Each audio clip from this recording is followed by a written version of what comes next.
बच्चों, अब एक और ख़तरनाक बीमारी एड्स के बारे में जानते हैं। एड्स का नाम जैसे आपने पहले भी सुना होगा और इसका फुल फॉर्म भी आप जानते होंगे, एक्वायर्ड इम्यूनो डिफिशियंसी सिंड्रोम। ये जो बीमारी है वो प्रतिरक्षा तंत्र की न्यूनता से संबंधित बीमारी है। और एड्स जो है वो कहना चाहिए कि इसकी शुरुआत जो है, यानी कहना चाहिए सबसे पहले जो पता चला था वो अमेरिका में 1981 में इसका सबसे पहले पता चला था। और वैज्ञानिकों का मानना था कि यह बीमारी जो है अफ्रीका में चिंपैंजी से मनुष्यों में आई और फिर वहाँ से पूरे ऑल ओवर वर्ल्ड में जो है वो फैल गई। जैसे आप अभी कोरोना वायरस को भी जान रहे हैं कि चीन से इसकी शुरुआत हुई थी और पूरे वर्ल्ड में जो है ये फैल चुका है। ये भी वायरस के थ्रू होता है और HIV भी जो है, ये एड्स जो है वो भी वायरस के थ्रू होता है। अब ये एड्स जो है एक्चुअली कहना चाहिए इसकी जो शुरुआत है वो पता नहीं चलता है। जिस भी व्यक्ति को होता है तो कहना चाहिए जो व्यक्ति है वो पेशेंट जो है वो सामान्य जीवन जीता है और धीरे धीरे जो है यदि किसी को ये हो गया है, यानी HIV बीमारी, HIV जो है वो वायरस के थ्रू जो होती है वो हो गई है, तो धीरे धीरे उसका जो इम्यून सिस्टम है यानी प्रतिरक्षा तंत्र जो है वो प्रभावित होता है। उसकी जो T सेल्स हैं उसको जो है वो वायरस जो है वो ख़त्म करते जाता है और ऐसी स्थिति में पहुंच जाता है कि उसका आगे का जीवन जो है वो बहुत कठिन हो जाता है और इसका कहना चाहिए एंड जो है वो डेथ के रूप में होता है। तो इसका जो है सटीक इलाज नहीं है, तो awareness is the only treatment. केवल जानकारी ही इसका उपचार है, या कहना चाहिए इससे बचाव जो है वो हम जागरूकता के जरिए, अवेयरनेस के जरिए जो है वो कर सकते हैं। अब ये जो बीमारी है उसका कॉज यानी कारक जो है, जिसको हमने जाना कि ह्यूमन इम्यूनो डिफिशियंसी जो है ये वायरस के थ्रू होता है। ये वायरस जो है रेट्रोवायरस जो एक ग्रुप है उसका एक ये सदस्य है। और अब ये जो वायरस है इसके लक्षण क्या हैं ये भी जानना ज़रूरी है। तो ये लक्षण जो है एक्चुअली कहना चाहिए ये RNA रेट्रोवायरस जो है RNA जीनोम युक्त होता है। आप ये जैसे पिक्चर देख रहे हैं, इसका बाहरी परत जो है वो ग्लाइकोप्रोटीन का बना होता है और बीच में जो है मिडिल लेयर एक प्रोटीन की रहती है और अंदर में जो आप जैसे देख रहे हो कि इसके सिंगल स्ट्रैंडेड RNA के 2 अणु होते हैं। तो ये जो वायरस है इस तरीके से जो एंटर करता है बॉडी में और प्रतिरक्षा तंत्र को प्रभावित करता है। इसकी पहचान कैसे होती है? तो जैसे मैंने बताया कि 6 से 8 साल तक ये चुपचाप निष्क्रिय अवस्था में पड़ा रहता है और चूंकि कोई सिम्टम दिखते नहीं हैं तो इसलिए कोई जो भी है वो पेशेंट जो है वो डॉक्टर के पास जाता भी नहीं है। लेकिन ये इतने सालों तक वो क्या करता है, जो हेल्पर T सेल्स हैं, बहुत इम्पॉर्टेंट पार्ट है हमारे इम्यून सिस्टम का ये T सेल्स। तो इसको भी हमने इम्यून सिस्टम में यानी जो प्रतिरक्षा तंत्र में इसको पढ़ेंगे हम, तो ये बहुत इम्पॉर्टेंट है, इसको ही ख़त्म करते जाता है क्योंकि इसके ज़रिए जो है एंटीबॉडीज़ बनती हैं। तो जब इसको ही ख़त्म करता है तो एंटीबॉडीज़ का निर्माण जो है वो प्रभावित होता है। तो इस तरीके से जो है प्रतिरक्षा तंत्र जो है धीरे धीरे वीक होता जाता है। अब इस वीक होने की कंडीशन में बाकी और भी जो भी, अब चारों तरफ तो कितने सारे वायरस बैक्टीरिया हैं, बहुत सारे पैथोजेंस हैं, तो इनके बॉडी में एंटर करने और फिर इन्फेक्टेड करने के चांसेस जो हैं वो बहुत ज़्यादा बढ़ जाते हैं, कहना चाहिए, क्योंकि वीक इम्यून सिस्टम हो गया और इम्यून सिस्टम वीक होने से जो है बहुत ज़्यादा और बीमारियां होने के चांसेस जो हैं वो बहुत ज़्यादा बढ़ जाते हैं। तो इसकी पहचान जो है वो 2 टेस्ट के ज़रिए की जाती है। ब्लड में पहले तो है जो सीरम है उसमें एक तरह का यानी विशेष तरीके का एंटीबॉडीज़ यदि उपस्थित है, दैट मीन्स वो HIV का ही कहना चाहिए जो उपस्थित होता है, वो एंटीबॉडी उपस्थित रहता है, तो उसके ज़रिए वो टेस्ट किया जाता है। और एलिसा टेस्ट है, एक और है वेस्टर्न ब्लॉट टेस्ट है। तो वेस्टर्न ब्लड टेस्ट जो है उससे जो है कंफर्मेशन किया जाता है। आप जैसे केमिस्ट्री में कोई टेस्ट करते होंगे तो पहला एक इनिशियली लेवल पे टेस्ट होता है, देन सेकंड जो है वो कंफर्मेटरी टेस्ट होता है। तो इस तरीके से ये भी जो है 2 टेस्ट होते हैं जिसके ज़रिए ये यदि ये पॉजिटिव होता है तो फिर उस व्यक्ति को HIV पॉजिटिव कहा जाता है। बच्चों, एड्स के ट्रांसमिशन की बात करते हैं। जैसे हमने जाना कि ये HIV जो वायरस है वो बॉडी में एंटर करता है और 6 से 8 सालों तक ये निष्क्रिय रूप में पड़ा रहता है। अब जैसे ये एंटर करता है तो बॉडी में हमारी एक स्पेशलाइज्ड सेल होती हैं, वो मैक्रोफेजेस हैं, आप जैसे ये पिक्चर में देख रहे हो। तो ये जो सेल हैं इनका काम जो है वो जो हमारे बॉडी में हार्मफुल बैक्टीरिया या अदर ऑर्गेनिज्म जैसे ही एंटर करते हैं तो उनको ये पहचान करती है और उनको ख़त्म करते जाती है। तो अब ये वायरस जो है वो कहाँ एंटर कर रहा है? इस मैक्रोफेज स्पेशलाइज्ड सेल में एंटर करता है। अब जैसे ही ये एंटर करता है, इसका जो RNA है, यानी इस वायरस का जो RNA है, उसका जो RNA जीनोम जो है, इसमें रिवर्स ट्रांसक्रिप्टेज एंजाइम पाया जाता है। तो ये रिवर्स जो ट्रांसक्रिप्टेज एंजाइम की सहायता से जो है ये वायरल DNA बनाता है, यानी उसको रिप्लिकेशन का काम करता है। अब जैसे ही ये वायरल DNA बनता है तो ये होस्ट सेल के DNA में एंटर करता है। मतलब DNA में जैसे ही वो केंद्रक में एंटर किया और DNA को अपने कंट्रोल में ले लेता है। अब उस DNA को उसके तरह की कॉपी बनाने को वो निर्देशित करता है।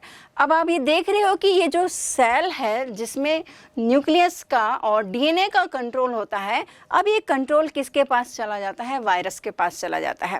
तो अब ये क्या करता है कि ये जो वायरल DNA है इस होस्ट DNA को उसकी कॉपी बनाने को कहता है, यानी कि बहुत सारी फिर इसकी जो है कॉपियाँ बनती जाती हैं, विषाणु कण जो हैं उसके वो बनते जाते हैं। अब दूसरी तरफ जो ये विषाणु कण, अब कहना चाहिए ब्लड में सर्कुलेट हो जाते हैं और फिर ये हेल्पर T सेल्स हैं, ये एक तरह के लिम्फोसाइट सेल्स हैं, उनमें ये घुस जाते हैं और फिर वहाँ भी इनकी कॉपीज बनते जाती हैं। तो इस तरह से ये HIV फैक्ट्री का काम करते हैं और बहुत ज़्यादा मात्रा में जो है ये वायरस जो है वो पैदा होते जाते हैं और कहना चाहिए कि ये ओवरऑल पूरी बॉडी में फैल गए और जो हेल्पर T सेल्स हैं उसको ख़त्म कर देते हैं, मैक्रोफेज सेल को भी धीरे धीरे ख़त्म करते जाते हैं।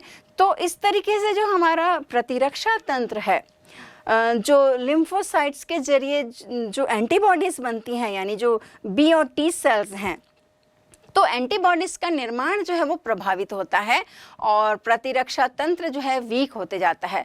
अब इस कंडीशन में कहना चाहिए जो रोगी है उसको बार बार दस्त और बुखार आते हैं।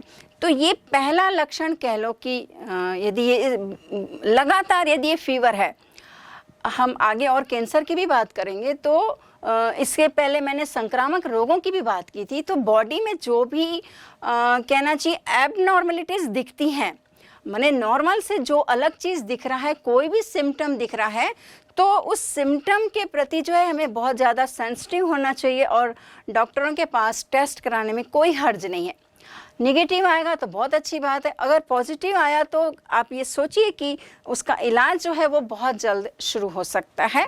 तो इस तरीके से ये जैसे एड्स वायरस की हमने बात की, तो जो लक्षण है वो बार बार बुखार आता है, दस्त आते हैं, और क्या क्या लक्षण है उसकी भी बात करते हैं। त्वचा पर घाव बन जाते हैं, कम काम करते हैं, जल्दी थक जाते हैं, मुंह में छाले आते हैं, रात में पसीना आता है और बार बार जैसे बुखार भी आ रहा है और बातचीत करने में भी कष्ट का अनुभव होता है, क्योंकि इम्यून सिस्टम धीरे धीरे क्या हो रहा है, वीक होते जा रहा है और फिर जो है स्मरण शक्ति जो है वो भी प्रभावित होती है। तो इस तरीके से ये लक्षण जो है इस एड्स वायरस के जो है वो शो होते हैं। बच्चों, एड्स के संक्रमण की बात करते हैं, यानी एक व्यक्ति से दूसरे व्यक्ति कैसे फैलता है। तो सबसे पहली बात जो है ये अनैतिक यौन संबंधों से फैलता है। सबसे ज़्यादा परसेंटेज जो है इसके फैलने का है वो यही है।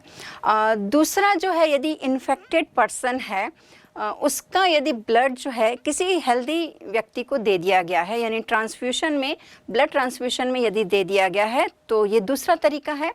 और तीसरा जो तरीका है कि यदि इन्फेक्टेड पर्सन का जो यूज्ड की गई जो इंजेक्शंस हैं उसको यदि दोबारा उपयोग में लाते हैं तो उसके ज़रिए भी ये फैलता है।